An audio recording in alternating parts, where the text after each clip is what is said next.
Maybe I better repeat something in advance. You're not going to win. You're not going to win your battle. You're going to lose every day. You're going to lose 100 ways. You're going to get pained. You're going to stay in your bewilderment because you want to win your battle, what you call your battle. You're determined fiercely and finally to win. How come you always lose? How come the confusion remains?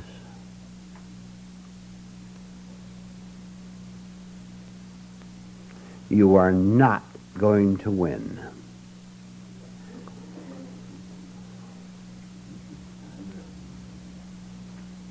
The sooner you understand that, the sooner you will see that there's nothing to win at all, except to win over the delusion that you have to win.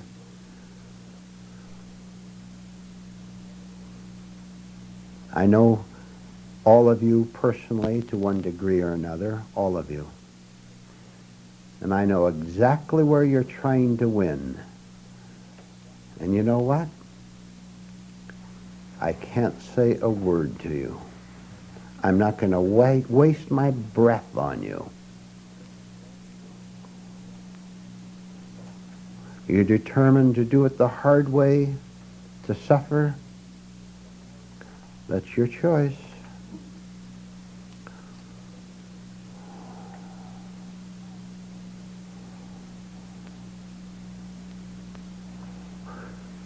Connect that with what was said last week. When you're ready to break down, you strong men are ready to cry, and you lady actresses, when you're ready to cry, then come and see me. And not before. I don't have time to waste on you.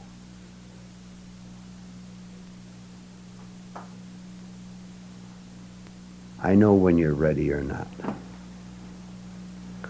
I can't be kidded about that. We're just talking informally. All settled and relaxed? Yes. And sick and tired of being who you are? Yes. Good evening. Good evening.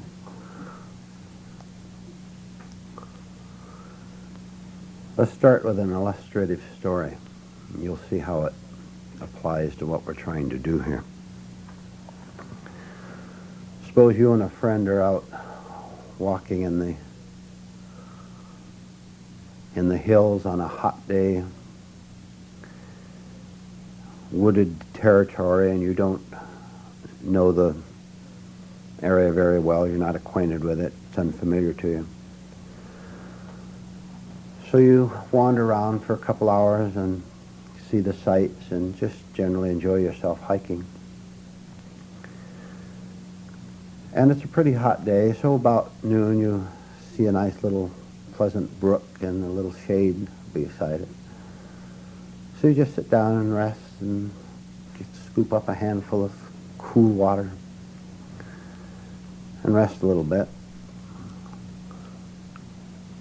And after a while, you get a little tired of sitting there, so you go to a little short hill you see nearby, and you go to the top of it, and you look around a little bit in all directions, and you look down at your friend, and you say, I think we better start back home. And he doesn't want to go. He begins maybe to mildly argue with a little bit. Oh, it's nice here. Come on down. We'll sit and watch the fish in the brook a little while longer. We have plenty of time. Come on down. We'll find the way back later. So I said, come on, we better start back now. I think I know the road over there, see a road over there, take us back. And he argues with a little bit more, and you can understand why. He's kind of lazy there and just having a good time, just doing nothing. He's been hiking a couple hours. It's been a long morning. But you know something he doesn't know. And you finally become aware that you'd better tell him what you know. And so you look down and say, you know, I didn't want to tell you this, but I see the necessity of it. We're lost. I don't know the way back. I really don't. And I know you don't know the way back.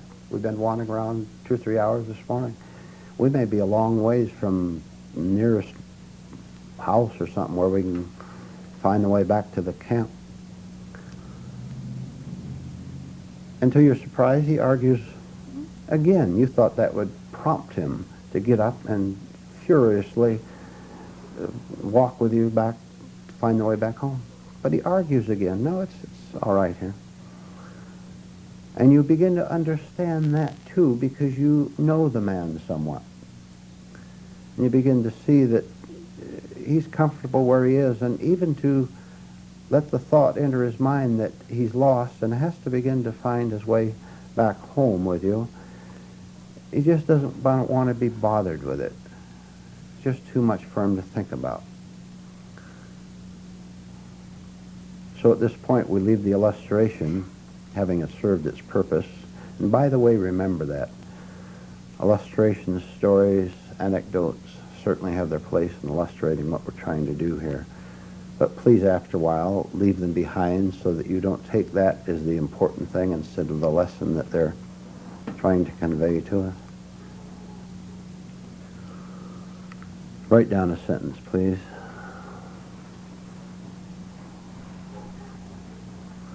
Unawareness of being lost does not end the pain of being lost. Unawareness of being lost does not end the pain of being lost. Is that thought clear to you? Yes. You see how that connects with the story, what we're trying to convey? Yeah. The man sitting comfortably beside the pool with the green grass and the shade. He would rather not face the possibility that his comfort is false comfort. That is just sitting back there and saying everything will be all right. We'll find the way back when we on our own time want to do so. He doesn't want to face the fact that there's something wrong with the situation. The other man, you standing on top of the hill there, have faced the fact at least that there's something wrong, that you are lost. Now, apply that in a very, very deep way to your own lives, to my own life, to see how it connects with our refusal to look and see that we're lost. The evidence that you and I are lost, nothing could be clear as the day itself, clear as the sun rising up in the day. And I would say today, at a minimum, we have had 100 indications that we're lost. And how many out of those 100 did you observe, did you see, and simply take as a lesson and as an incentive, for heaven's sake, to start finding yourself? To start to jolt yourself off that nice soft grass and get up and face the first problem, which is that you have to get up and make an effort to climb to the top of the hill where the other man is, in order to see even more clearly, to feel it, to sense it in all directions, that you're lost. You don't know where to go, or rather, your imagination can give you 1,000 ways to go, and you don't know which one to choose. and so you choose all day long. Example, why did you get so nervous at that crisis today? That wasn't a big one, was it? It was a small crisis, but didn't make you a little apprehensive, a little bit nervous, whatever it was. You know what it was, because every one of you had a crisis today. Why did that make you uneasy? Couldn't you have looked at that and say, well, it's an indication that there's something wrong with me? Let me interrupt myself to say this. I'm afraid very much, even while I'm talking, not much emotion in it, pretty slowly, kind of calmly. I'm afraid you're not getting shocked by it because you don't see the depths of what I'm talking about when I say that there's something wrong with your psychological location. And you don't see it. You don't see it, for one thing, because you'd rather lay back and complain about the fact that you have to climb to the top of the hill in order to begin to see the way back. That you have to make an effort that you don't want to make. That you have to start using psychological, spiritual muscles. That you're afraid if you use them for the first time, it will cause you a little bit of strain, a little bit of effort, and you don't want to do this. You think today of something that was trying to tell you that you're lost, and that you had better start doing something quite different with your days, with your hours, and above all, with your own psychic system, including your mind. You had better start doing something other than arguing with life, than arguing with yourself, than arguing with God. You had better do something better than argue. Which is, by the way, to get up and start walking to the top of the hill by saying, instead of arguing, I'm going to shut my big mouth, and in spite of everything I've been told about stopping my mental blabbermouthery, I can't do it. I'm going to make an effort, a conscious effort, to stop blabbing, stop arguing, when something is trying to tell me a lesson that I'm quite well aware of. I don't want to hear.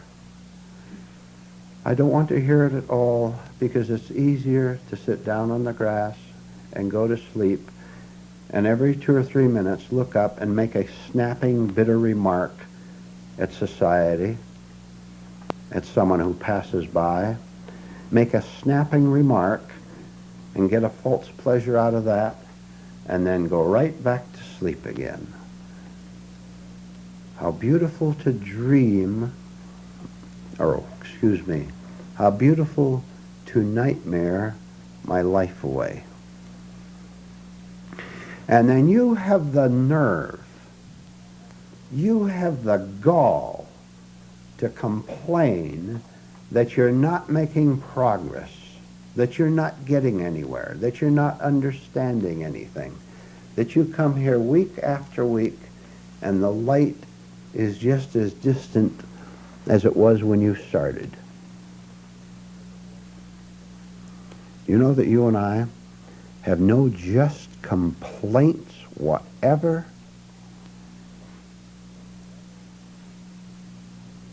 All complaints are simply an attempt to keep the laziness going, just sitting back, wanting someone else to do something for us. Any question? If you would see that, in 1 second, 10,000 questions, along with their torments, would fall away. But will you do it? I'm not trying to be tough when I bawl you out, when I say you won't do it. I'm trying to point something out to you.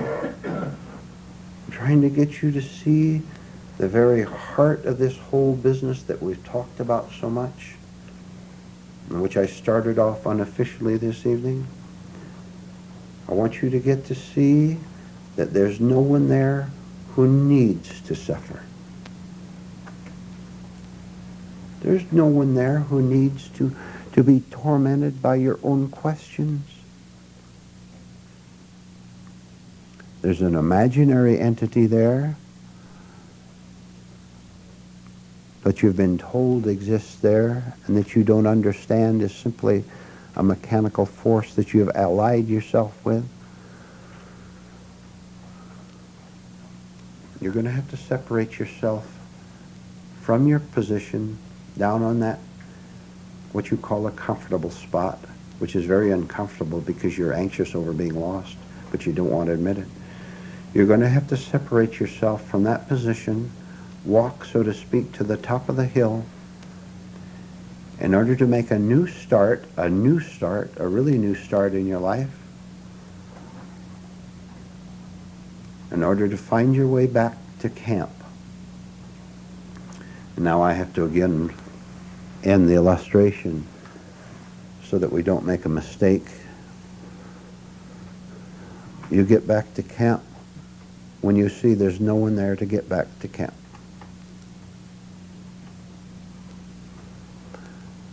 Now, if I may say so,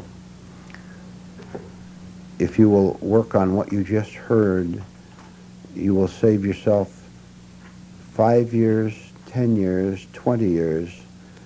You will save yourself the rest of your life in desperately searching for answers which you will never find. Because the questioner is a delusion. And the questioner is building up all these questions in order to perpetuate the delusion that there's a questioner there. Put an end to the questioner, and you'll see that you will never really, ever, in reality, separated from camp at all.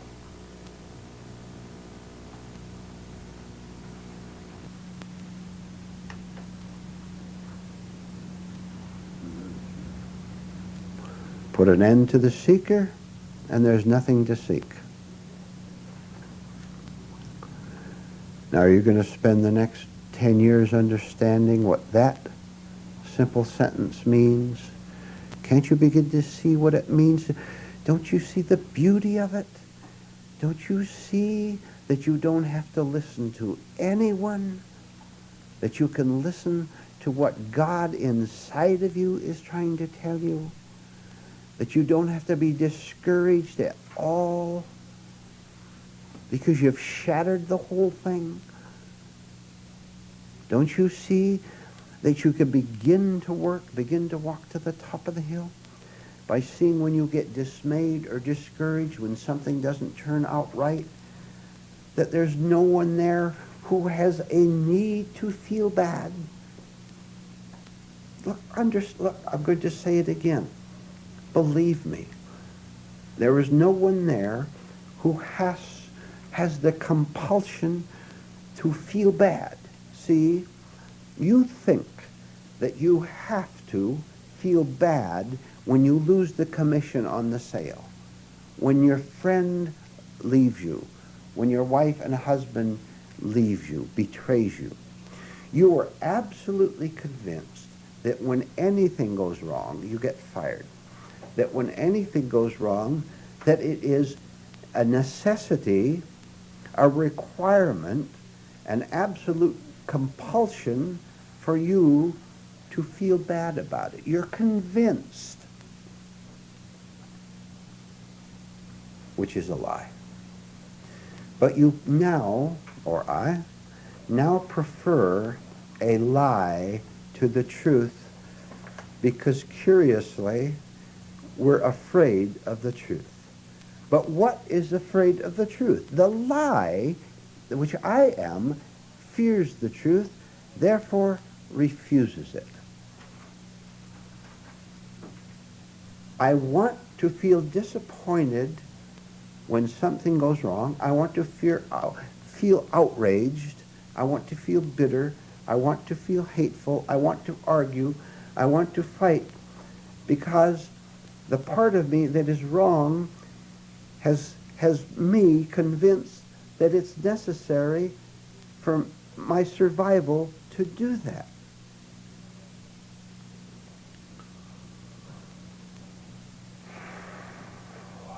You try, you find some very, very, very small way to have the courage to stop arguing with what happens to you.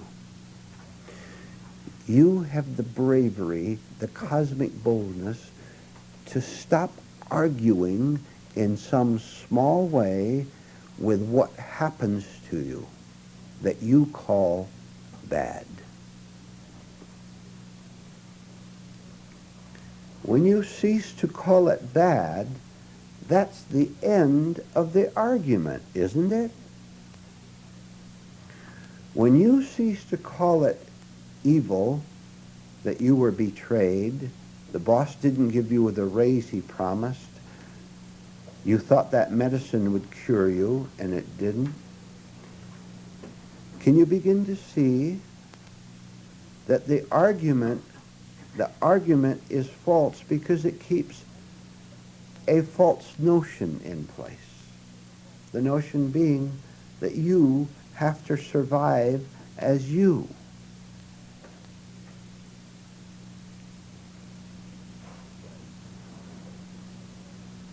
When you cease to argue in any way at all with what happens to you, you're going to get awfully nervous.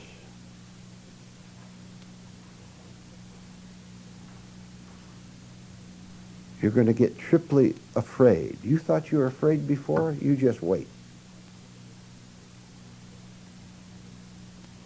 When you very calmly, very politely, very courteously say to that event,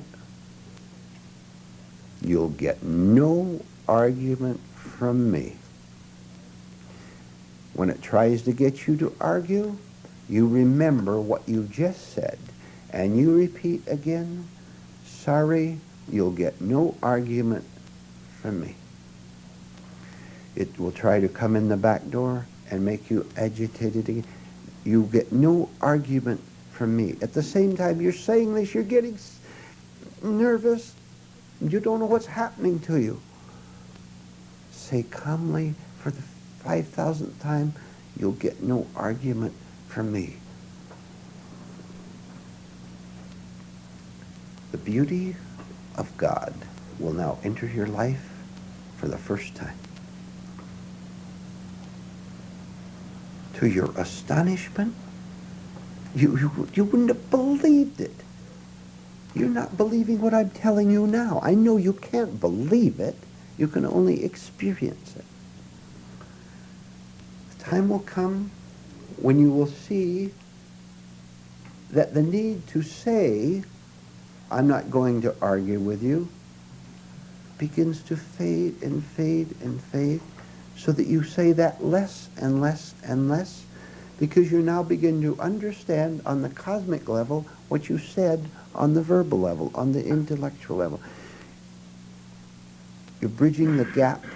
You're going above the intellect to something that is higher than the intellect, which you need not try to define or even understand. It is its own understanding, and it is your understanding. The need to argue against anything that happens to you is fading out because you are fading out. You and the argument are one. Write that down. You and the argument are one.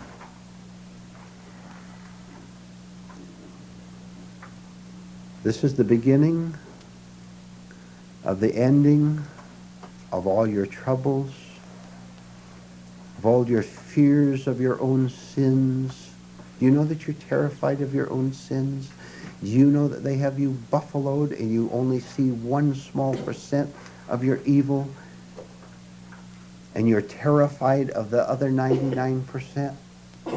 I know this. I know some of you very personally. I know you're terrified of your own evil. This, what we've talked about, will free you of that. Because your evil, by the way, and your fear of it are the same thing. There's no separation. Don't you know that fear is evil? So fear of your own evil, they're all put together in one package. And when you see this, and you begin to see it by separating yourself from it and not identifying with it, then you disappear, the evil disappears, the fear disappears. They're all one dark box.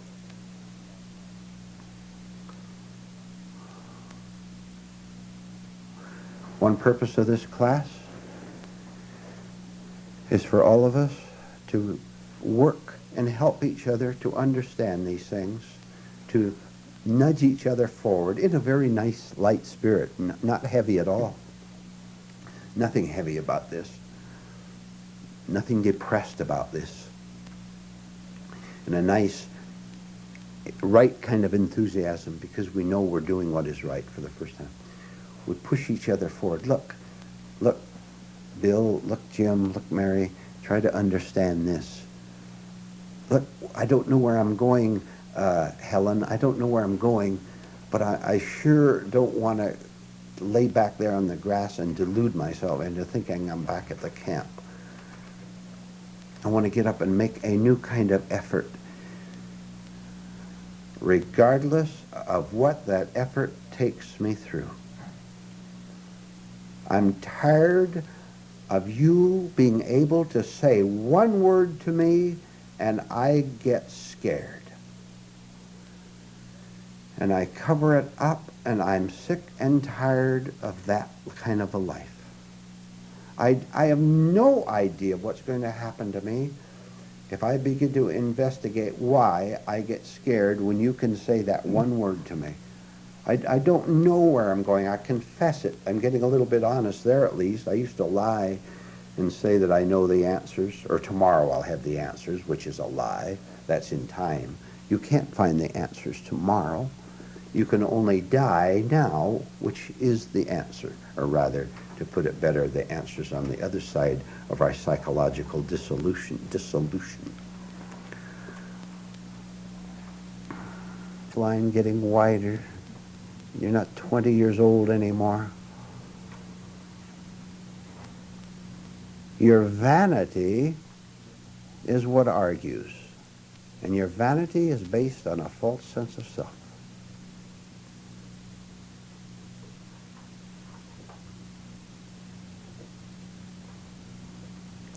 Practice sometime not arguing with your neurosis. And you know that the other person who snaps at you, that it's your neurosis that bothers you, not his. You understand that? No one has ever in your life bothered you. You have only bothered yourself, or I've bothered myself. Now, you'll nod your heads very wisely and say, that's true. And what's going to happen tomorrow? You understand the lesson when you live it. Write that down. You understand the lesson when you live it. And when you live it right in the middle of this mad, mad world.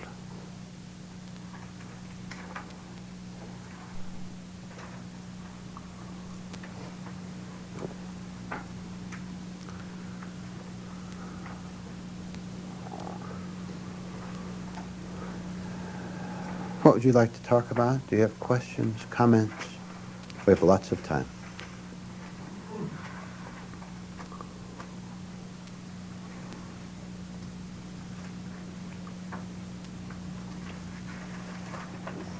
Why don't you refer that problem that you're having back to what you're learning here, by the way?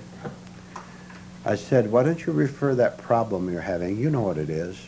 Take any specific one out of the dozen that you have, 50 that you have. Why don't you refer it to what you're learning here? Why don't you connect it with some lesson, with some truth? that you've learned here?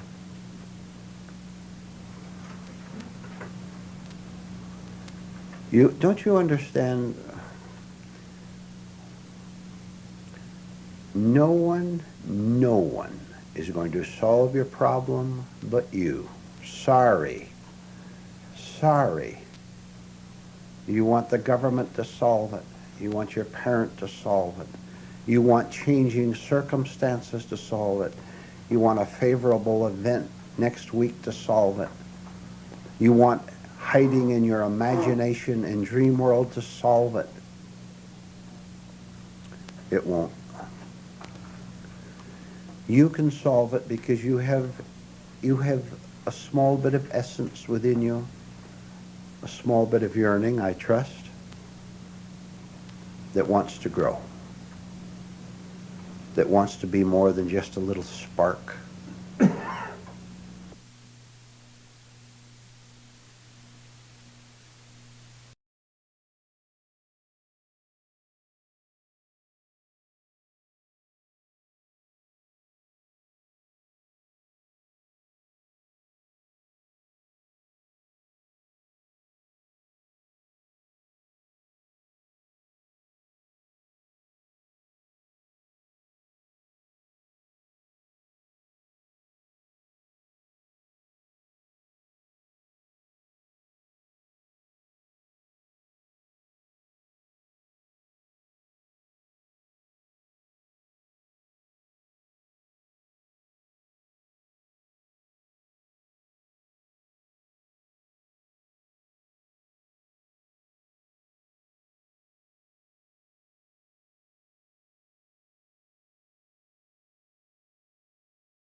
Write down a sentence, please.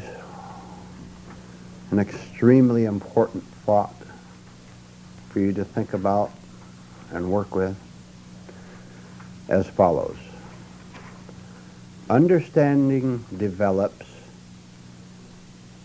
as we meet unfamiliar events with unfamiliar responses. Understanding develops as we meet unfamiliar events with unfamiliar responses.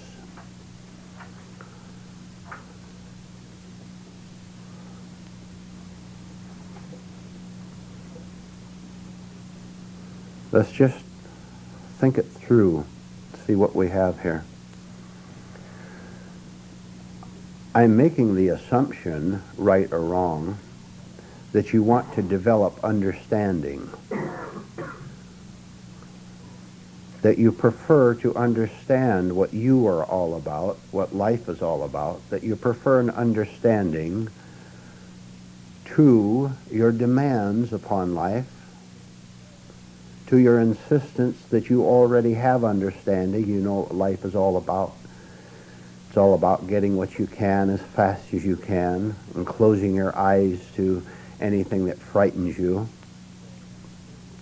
So the first idea is that you want to understand. Now you have to judge whether you really do or not, or whether you prefer to hide in the corner. Develops as we meet an unfamiliar event with unfamiliar reactions, responses. All right? Make it very personal to you. Think perhaps in the last few hours, the last few days, where just a very, very small event occurred to you which was not traditional, which was not habitual, which you wanted a certain thing to happen and you expected it to happen in a certain way. Very small thing. Don't take a big thing. You won't see it. You can see a small thing. Someone disappointed you by not doing this or that.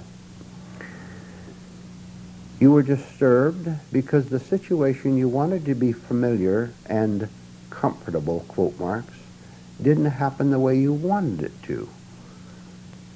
You wanted this person to behave a certain way, he or she did not, or that group of people did not behave the way you wanted them to. They did not behave the way you wanted them to, so immediately, you see, it became an unfamiliar situation to you. 50 times things happened the way you more or less felt comfortable with them, but this time it didn't. How did you meet it? You probably have no idea at all as to what went on inside of you when all of a sudden what you expected was not matched by the reality of the situation. So you went into a minor shock, a minor disappointment. You felt, and you could have seen yourself feeling a little disturbance over it. You would have felt so much better if the habitual event had happened the way you habitually expect it to happen. All of a sudden that event or person was not as nice to you, or they betrayed you in a very small way. They weren't considerate of you. How are we going to meet the unfamiliar in a way in which it does not disturb us, does not throw us off the track? Very simple. Simple. Very complex, requiring a lot of hard work to meet it with an unfamiliar reaction from me. Now, how are you going to do that? How are we going to do that when all our reactions are familiar to us, are very handy? I can reach over, when disappointed, I can reach over and grab something out of this box, which I have sitting right here, or out of that box. Any reaction will do, as long as I have it handy, as long as I can grab something real fast so that I can interrupt the disturbance, the disappointment, so that I can interrupt it and hang on to the disturbance as a replacement for the fact that you didn't behave the way I wanted you to, the way I expected you to. How nice to have a resource here to grab the anger, maybe, to put in place because you didn't give me what I wanted. I'll tell you what to do, what we all have to do. The next time you meet an unfamiliar situation, first of all, if you don't catch it, if you don't see it when it comes up, you won't be able to go on to the next step, which could prevent you from going into the descent into depression, or at least not as far this time, because this is a daily practice. When you see yourself beginning to be upset, disturbed, made nervous, made lonely by the fact that the familiar did not appear, I'll make it into a figure of speech, into an illustration. You stand there and with your feet, you kick aside that familiar response, kick aside the box having that familiar box of society.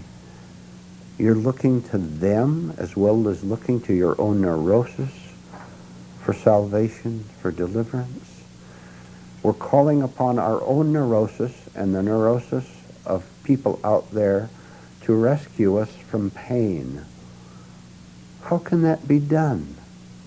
We don't understand that my neurosis is the pain itself. When I see that, won't I cease to call upon that source?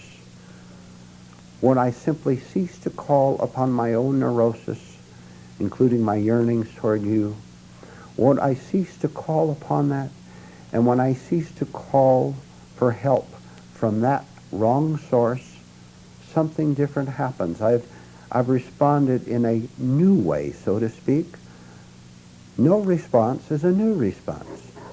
No response is a new response.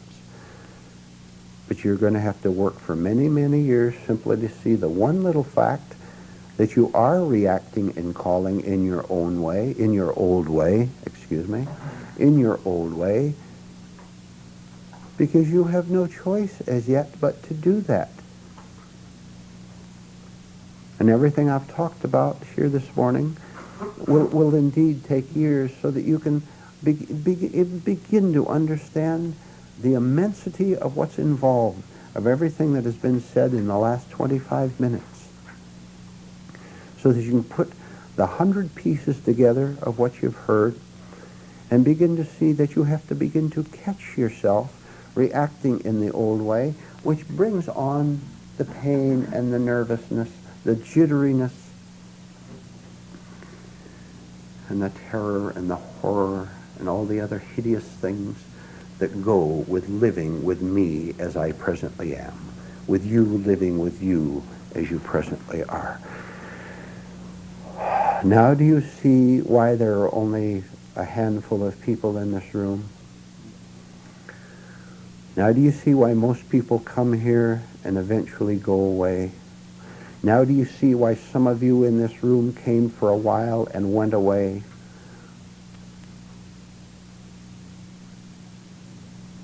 Many of you here. And if you ever wander away again, try to remember what I've just said. Maybe your pain will get so bad you'll come back again, which is the one chance you have and the only chance you have.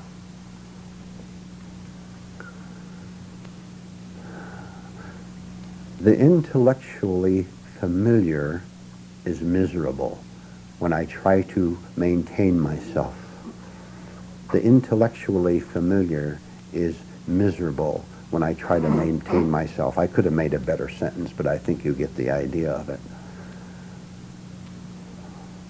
I'm going to drop you.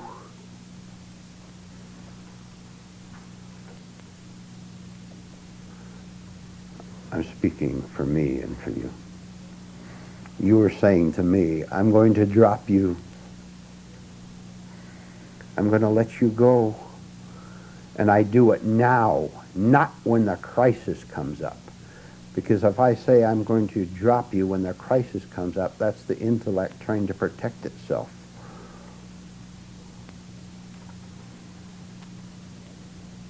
I'm going to drop you right now and forever.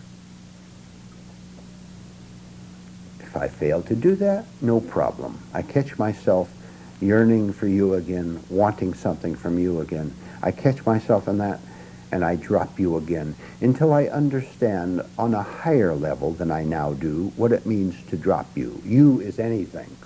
You is everybody.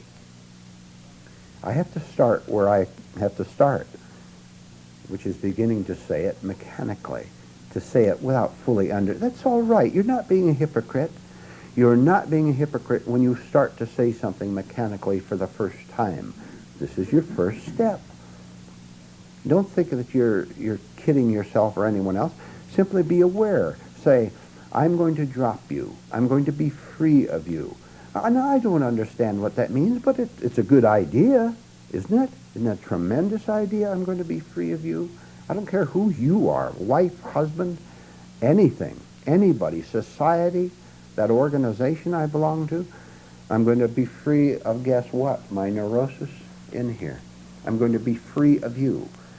You've got me. I know you have. Boy, the evidence is plain enough. I have nightmares. That's enough to tell me that you've got me. But I am saying, on my elementary climb up the ladder, I'm going to be free of you. Good, good, perfect. Now, every day I'm going to accumulate right knowledge. I'm going to accumulate right experiences. I'm going to stay awake all day long so that every day I add a little bit of light to my statement. I am going to be free of you. Till the time comes when I see the statement so fully, so clearly, it's so much in the light because I am now that light that I don't have to say it anymore.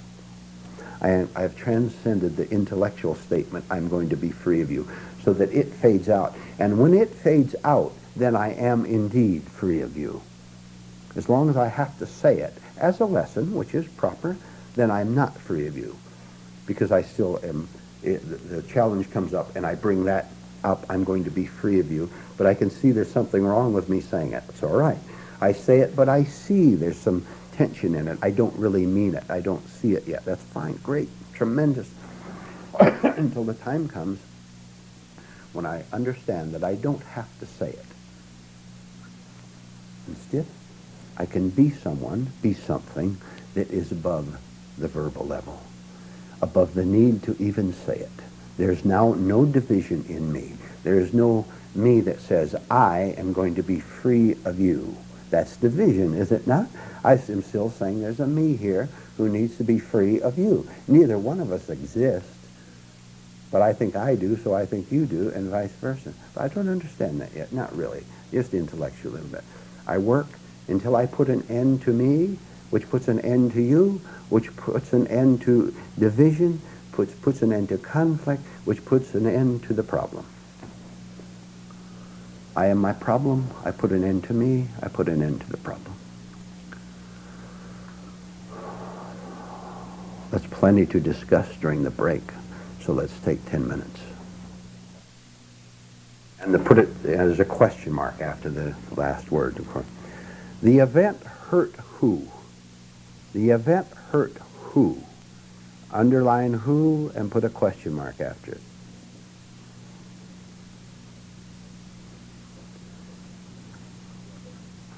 Now I'm going to do something dreadful that I occasionally do to you.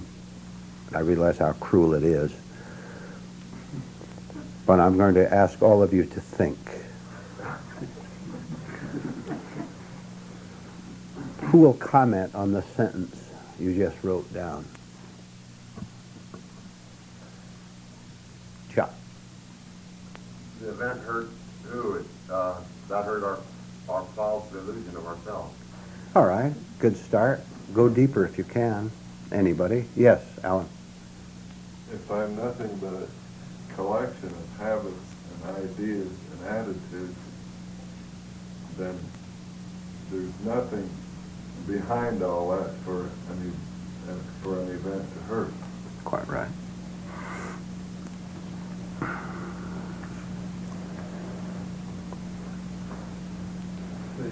The events are so disorderly, it hurts us from that we are also. Say that embarrassed at times. You know what I mean by Yeah. plain old embarrassment. Don't make a big deal out of it. You work hard to bring the idea of embarrassment into everything here. You make some kind of a mistake, or someone brings up something from your past, someone who has bad manners, and it is bad manners, brings up something. Hey, weren't you divorced 6 times back in New York when I used to know you there? Some stupid idiot who doesn't have any...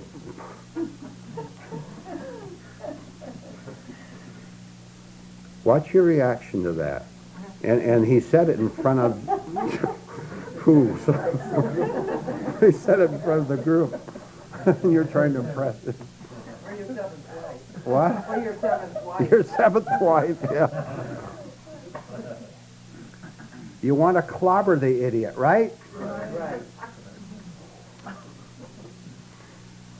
You get on your knees and say, thank you, idiot, for showing me how you can touch my button and make me embarrassed and furious. That's right. Mm-hmm. You thank him. He's your best friend of the day. He has helped to reveal something in you, and you took it right, of course. Don't you go down under embarrassment for anything whatever. You were a drunk alcoholic for 20 years, and someone brings that up. That means, by the way, when you're embarrassed over him, that you have an image of some kind, a picture of some kind. Don't be anyone at all, and you'll have escaped time. Therefore, the reference they make to your past bad behavior will be seen by memory. You will understand it in your memory. Of course, you were married and divorced 6 times in New York City. And your memory will affirm that. But your sense of self is no longer there, so it no longer uses the familiar reaction that you used to have. Oh, how terrible to be divorced 6 times. I guess that shows I can't get along with anyone. See, all that is gone.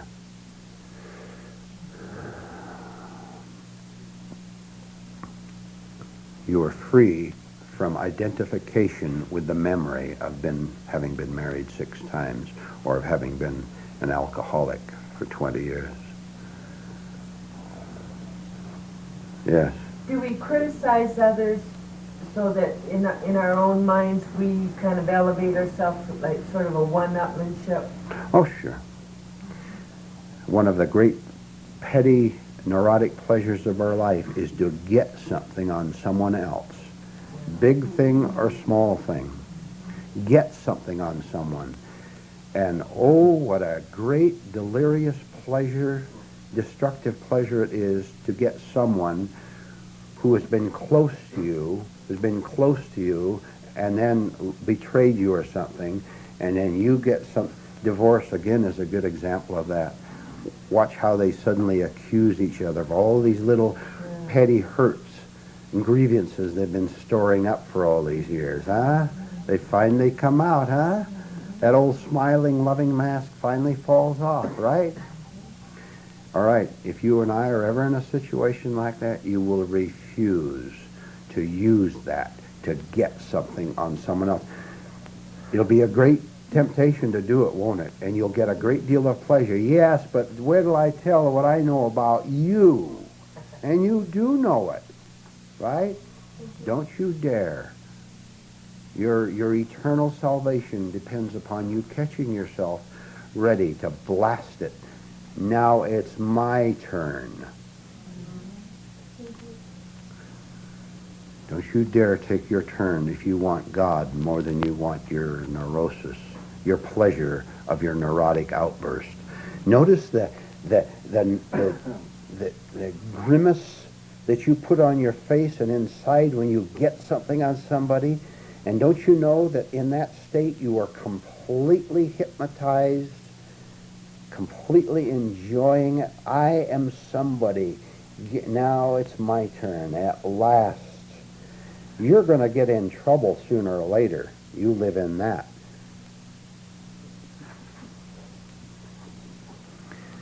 And all these politicians, by the way, who have fallen from favor and fallen from office, not only in this country, but in other countries, if you follow the news, all these politicians who finally fell, it's because they had something in them that wanted to fell other people.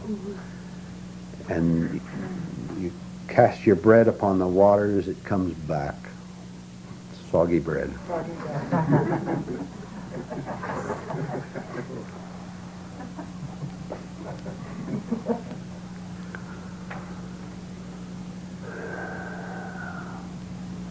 If you don't want to reap what you sow, stop sowing, right?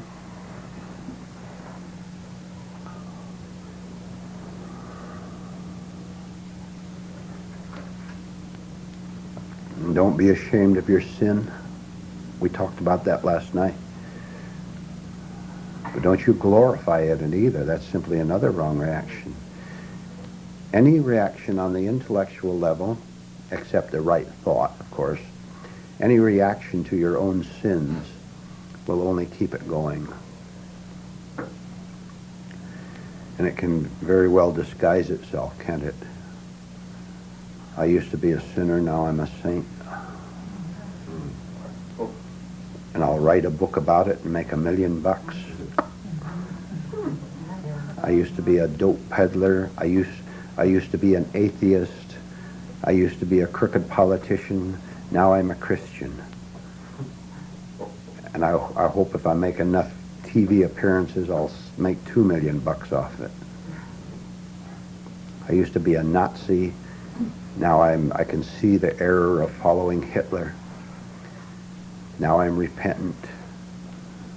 Of course, you've got a new role. And that book will really roll off the press, won't it? All those royalties, man. You simply adopted another role.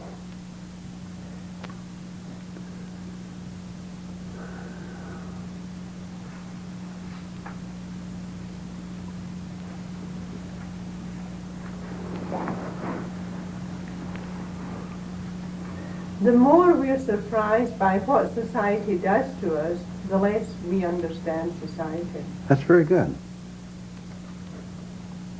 Otherwise, if we understood, there'd be no surprise. No. Do people surprise you by their sudden, unexpected bad behavior? Are you still surprised? Yes.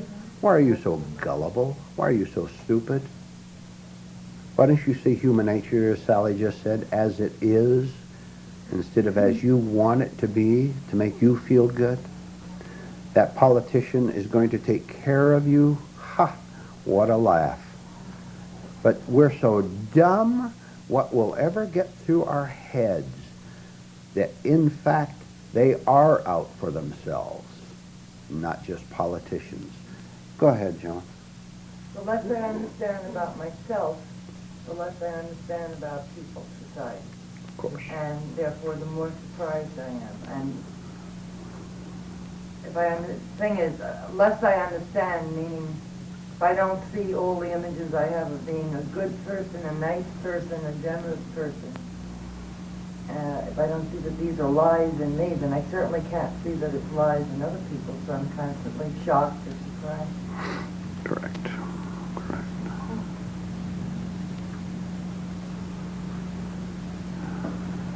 Write down a sentence, please. I am not going to do this to myself anymore. I am not going to do this to myself anymore. You know what that means, and maybe someone would like to comment on it. I am not going to do this to myself anymore. See for one thing that puts the responsibility where it belongs. I think that you hurt me, that you betray me, that you jab at me. I put myself into a position where you can jab at me because I want something from you that I don't need at all. Your assurance, for example, that I'm all right. That means I'm all wrong.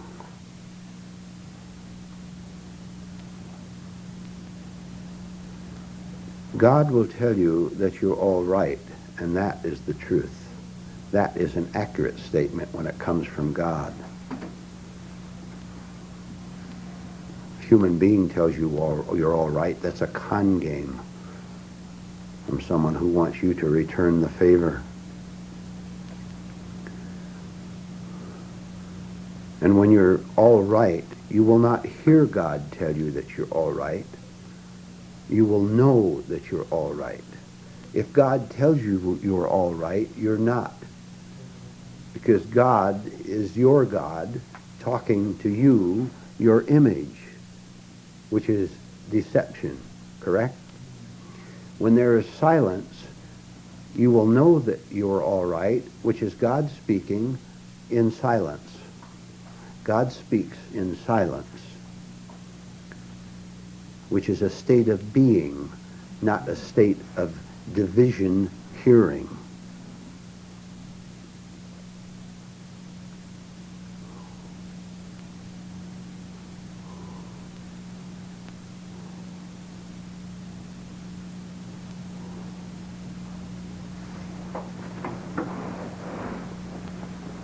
Yes, Chuck. But we won't know that understand this silence on this level we're on, right? No, you can't. The intellect cannot comprehend it. It can begin to understand it. And then when you come to the end of your mind, you'll take the leap. This is the leap into the dark, the going into the valley of the shadow of death while we're alive, going through Dante's Inferno, going through Christian struggle and Pilgrim's Progress, meeting all these dreadful things along the way, and the other allegories that you've perhaps read. Going through the no man's land between the intellect and truth, pure truth, which is not the intellect. There's the no man's land there, which we have to pass through. And we pass through it by meeting the unfamiliar with something that is new in us, not the familiar. See how it all connects?